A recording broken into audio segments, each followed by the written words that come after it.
जय मिस everyone I hope तपाईँहरू सन्चै हुनुहुन्छ होला है। र आज चाहिँ फेरि पनि हामी लोधोमा फुलकोस पलको युथहरूसँग मिलेर माथि काङ्कीबुङ एचएफसी मण्डलीमा आज युथ सेवा हुन गइरहेको छ है। र त्यहाँ हामी गइरहेको छौँ र हाम्रो युथहरू चाहिँ रेडी भएर आइसकेको छ सबैजना।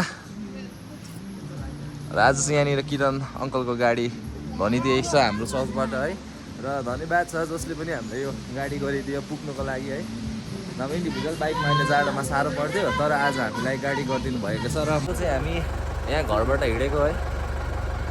यहाँ चाहिँ मलाई अलिकति नआउँदो रहेछ हौ यस्तो गाडीमा चाहिँ ठोकिन्छ कि, त्यही भएर म बाइकमै प्रिफर गर्छु हिँड्नु चाहिँ। यस्तो हाइटको लागि चाहिँ ठिक छ, ठ्याक्कै क्लियर हुन्छ हो। फेरि यहाँ घोडामा पनि प्रब्लम हुन्छ, अगाडि गयो भने घोडा दुख्छ, यता माथि टाउको दुख्छ।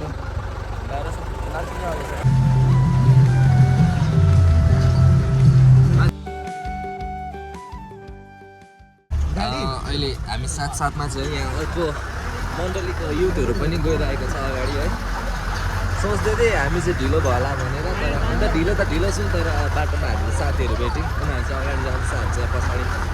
बाटो चाहिँ थाहै छ तपाईँलाई, यता वेस्ट बेङ्गालको एकदमै खराब छ है जहीँ पनि।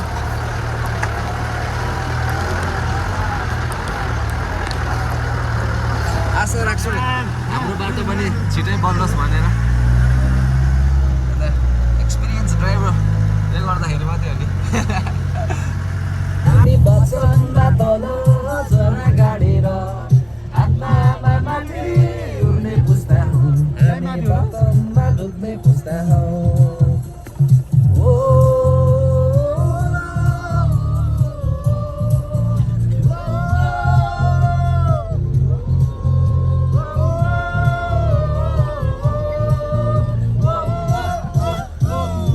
अब यहाँ बाटो खराब भएकोले गर्दा चाहिँ अब यहाँबाट चाहिँ हामी हिँडेर जानुपर्ने भयो है।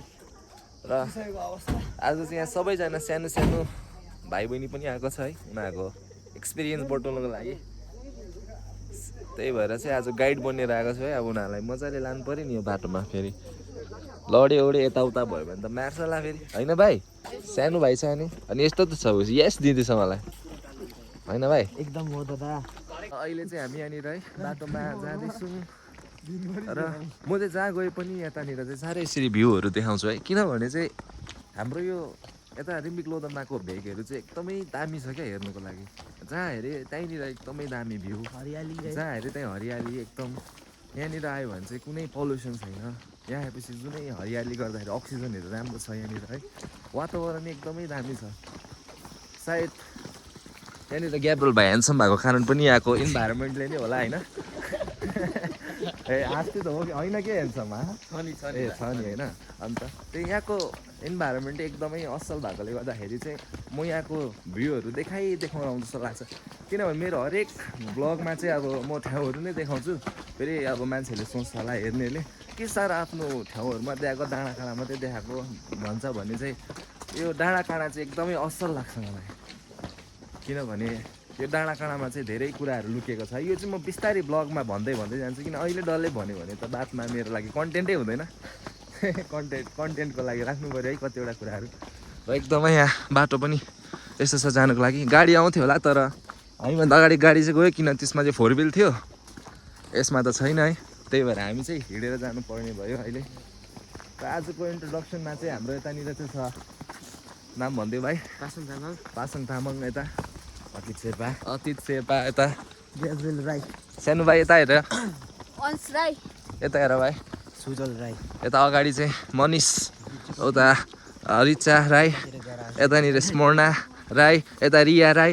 यता त राई मात्रै आइसक्यो, राईहरू मात्रै छ त। राईले ढाक्यो नि, राई पुरै रहेछ हाम्रो ग्रुपमा अहिले है। राई पुरै रहेछ। एक्चुअलमा यहाँनिर हाम्रो बाटो चाहिँ यो होइन है। खास चाहिँ हामी माथिनिर एउटा धुपी डाँडा भन्ने ठाउँ छ, सायद धुपी डाँडा होला त्यो ठाउँको नाम। त्यहाँबाट चाहिँ ओह्राल झर्नु पर्थ्यो। त्यहाँबाट ओह्राल झरेको भए चाहिँ हामीलाई ज्यादा भनेको 7 मिनट लाग्थ्यो है। तर यतानिर हामीलाई यतापट्टि रोकिदियो अनि हामी यताबाट हिँड्यौँ। के भयो हामीलाई खै सोच्नु सकिन। गाडीमा आएको नाम मात्रै भयो। आज यता आज युथहरूलाई लिएर आउनु नपरेको भए चाहिँ म यो बाटोमा बाइकले सरर जाँदै गरेको हुन्छ है। बाइकमा सरर जानु मजा आउँथ्यो तर अब के गर्नु सबैजनालाई लिएर हिँड्नुपर्छ। यहाँ बढ्दै गरेको परमेश्वरको चेला हो नि त फेरि चेलाहरू हिँड्नु पऱ्यो भने दुःखै पाएको जस्तो भयो चाहिँ।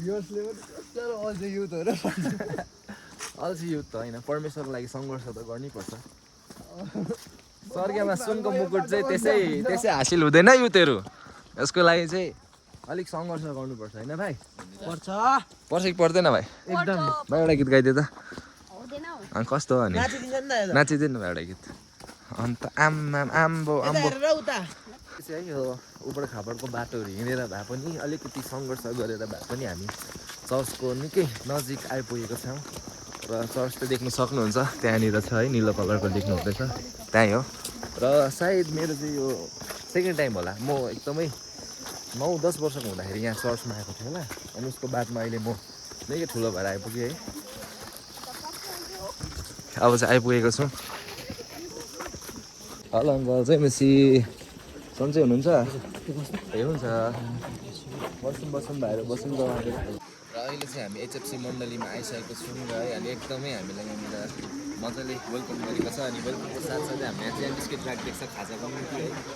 र आजको सेवा चाहिँ कस्तो हुन्छ भनेको असल हुन्छ किन सेवा खायो बेला भएको छ। अनि तपाईँलाई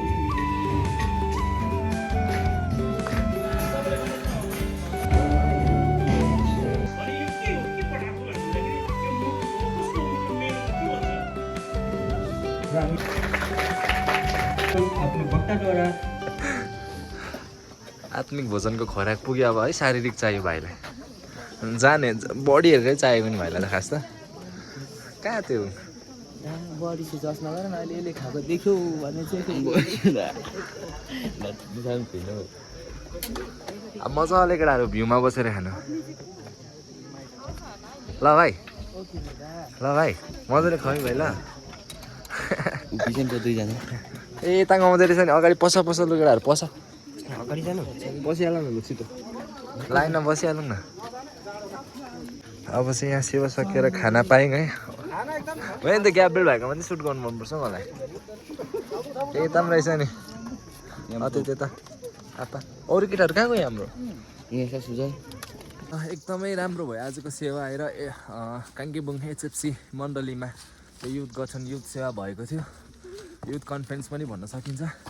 अनि यहाँनिर वचनहरू एकदमै असल भयो, राम्रो सुनाउनु भयो है। पास्टर शरण अङ्कल हुनुहुन्थ्यो आजको स्पिकर चाहिँ। र वर्सिप पनि यहाँ स्थानीय मण्डली एचएफसीको युथहरूले गरेको थियो र एकदमै राम्रो वर्सिप भयो। सेवा कायदा जहाँ पनि असलै हुन्छ है। तरै पनि यहाँ राम्रो अनुभव लिनु पाएँ हाम्रो यहाँ सानो भाइहरूले, किनकि उनीहरूको फर्स्ट टाइम थियो है। र यो सेवा कायमा हामीले धेरै कुरा सिक्नु पायौँ, धेरै कुरा बुझ्नु पायौँ। अनि हामी खुसी छौँ आज मेरो युथ भाइ बहिनीहरू बढिरहेछ म साथसाथै। सायद म अहिले घरमा बसेको कारण पनि यही होला कि म आफ्नो युथहरूलाई अगाडि बढाउन सकौँ, भविष्यमा मेरो भाइहरूलाई पनि राम्रो पोजिसनमा हेर्न सकौँ, आराधक बन्नेहरू। अनि अझ हत्तु भयो बोल्दा बोल्दा, किनभने यस्तो चढाइ गर्नुपर्छ उकालो।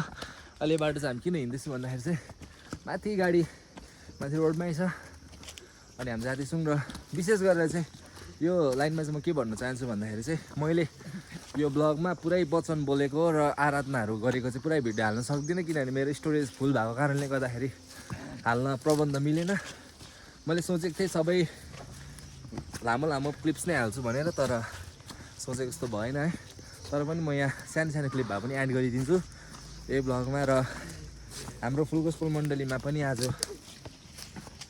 एउटा भार पाएको थियो है। त्यो चाहिँ हाम्रो ग्याब्रेल भाइले असलसँगले निभाउनु सक्यो, राम्रोसँगले उसले त्यो भार निभायो है। खुसी छु म, हाम्रो जवानहरू बढिरहेको छ अहिले बिस्तारै बिस्तारै। मेरो जवानहरू हामीसँग मिलेर चर्चमा इलेक्ट्रिक गिटार, बेस गिटार आफ्नै बजेटले आफ्नै पैसाले भइ नभए आफ्नो मिठाई खाने पैसा परमेश्वरको निम्ति छुट्याएर किनिरहेको छ है। र आउँदाको दिनहरूमा उनीहरूले अझै चर्चमा ठुलो ठुलो सामानहरू जोड्छ भन्ने म आशा राख्छु, सिक्छ भन्ने कुरा। अहिले चाहिँ यहाँ मजाको भ्यूमा बसेर चाहिँ है गाडी कुरिरहेको छौँ, गाडी पर्खिरहेको छौँ है। र हाम्रो जवानहरूले पनि फोन हेरिरहेछ, कतिले फोनमा फोटो खिचिरहेको छ। अहिले एकदमै यो क्रिसमसको छेउमा चाहिँ धेरै नै जाडो हुन्छ है र आज मैले लुगा पनि यस्तो पत्ला लगाएर राख्छु धेरै जाडो छ अनि विशेष गरेर चाहिँ म आज ब्लगमा तपाईँहरूलाई यो मेरो भाइ आप्पालाई देखाउन चाहन्छु हुन्छ मेरो भाइ हो तर ऊ आप्पा पनि हो भाइ के भनिदियो के भन्नु केही छैन यो उसलाई चाहिँ मैले किन देखाएँ भन्दाखेरि चाहिँ अघि मैले पर्सनली सुने है मेरो रेगुलर युट्युब भ्युवर अरे नि त मेरो ब्लग हेर्छ अरे नि त मेरो भाइले गाउँको भाइले सपोर्ट गरेन भने कसले त गर्छ नि होइन गाउँको भाइले गर्नु पऱ्यो नि त मेरो ओके अब भोलि पर्सि मेरो च्यानलमा 1 मिलियन सब्सक्राइबर्स भयो भने म तँलाई आइफोन दिइहाल्छु ल भाइ मेरो आइफोन दिनु नयाँ किनेर दिनु भाइ ल 1 मिलियन सब्सक्राइबर्स पुग्यो भने चाहिँ मेरो 1 मिलियन सब्सक्राइबर्स पुग्दाखेरि चाहिँ तँ चाहिँ म जत्रो हुन्छ होला सायद भाइ त्यो त्यत्रो चाहिँ हुनु नपाओस् त्यत्रो नहुनु पाओस् छिटै सपोर्ट गरिदिनु छिटो सपोर्ट गरिदिनुहोस् है फेरि नभएखेरि यो भाइ म जत्रो भयो भन्दाखेरि म दिने बेला भरे मै छुइनँ भनेर रटिन्छ माया देखाइदिनुहोस् छिटो माया देखाइदिनुहोस् मेरो च्यानललाई चाहिँ तपाईँले माया देखाइदिनुहोस् त्यो पनि छिटो भन्दा छिटो उसको नाम चाहिँ आप्पा उसले ज्याकेट लाग्छ काप्पा वाटर राइमिङ है कस्तो दामी राइमिङ काप्पा होइन नि यो काप्पाको छैन होइन अन्त त्यही भएर तिमीले यो ज्याकेट उसलाई दिइहाल भाइ किनभने उसको नाम आप्पा उसले लाग्छ कापा अन्त सक्छ हामीलाई सक्छ सेम बट डिफरेन्ट यो चाहिँ किन हामीले गइरहेको छ भने गाडी पर्खिँदा अल्छी लाग्यो नि त है त्यही भएर गोली खेलिरहेछ उ देखाइदिएला ए भाइ आमा क्रिस्टियानो रोनाल्डो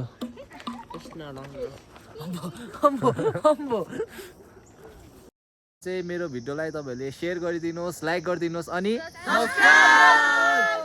थ्याङ्क यू